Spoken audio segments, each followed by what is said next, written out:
যদি আল্লাহর ইচ্ছায় জনগণের ভালোবাসায় বাংলাদেশ জামাতে ইসলামী থেকে সংসদ সদস্যরা নির্বাচিত হয়ে সরকার গঠন করেন, তাহলে কোন এমপি কোন মন্ত্রী আগামীতে সরকার কিন্তু প্লট গ্রহণ করবে না।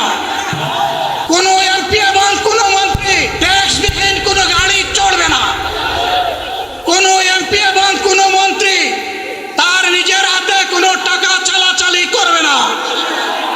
কোন এমপি এবং কোন মন্ত্রী যদি তার নির্দিষ্ট কোনো কাজের জন্য বরাদ্দ পেয়ে থাকেন, কাজ শেষ হওয়ার সাথে সাথে বাংলাদেশের 18 কোটি মানুষের কাছে তারা তার প্রতিবেদন তুলে ধরতে বাধ্য হবেন।